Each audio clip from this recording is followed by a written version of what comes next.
आज काय आल्या आल्याच हिंदवीला खेळणे दिलेत खूप सारे खेळायला, कारण की मला माझे कामं आवरायची होते आणि मिस्टर पण घरी नव्हती तिला बघायला. त्यांची सेकंड शिप असल्यामुळे ते डायरेक्ट रात्रीच येणार होते.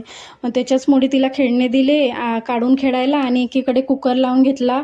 म्हटलं डाळ आणि भातच बनवूया आज शॉर्टकटमध्ये. मग त्याचीच तयारी माझी इकडे चालू आहे.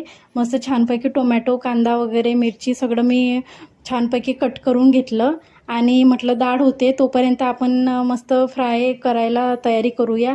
आणि तयारी चालूच होती माझी, तर बघा परत माझी हिंदवी आली आहे मध्ये मध्ये लुडबुड करायला. आणि आता तिला काहीतरी खायचं आहे आणि तिला बघायला कोण नसल्यामुळे मला ते काम करून आणि तिच्याकडे लक्ष द्यावंच लागेल. मग काय, मी एक चॉकलेट काढलं फ्रीजमधून, म्हटलं तोपर्यंत खाईल, तोपर्यंत माझे कामं उरकून जातील. मग छानपैकी डाळ फ्राय वगैरे करून घेतली. छानपैकी डाळ भात माझं रेडी झालं इकडे. आणि आतमध्ये जाऊन बघते तर काय, माझ्या पिल्लूने एवढा पसारा काढून ठेवलेला कपड्यांचा. तिचं चालू होतं कपड्यांच्या घड्या लावायच्या. बघा काय पसारा काढून ठेवला आहे ना.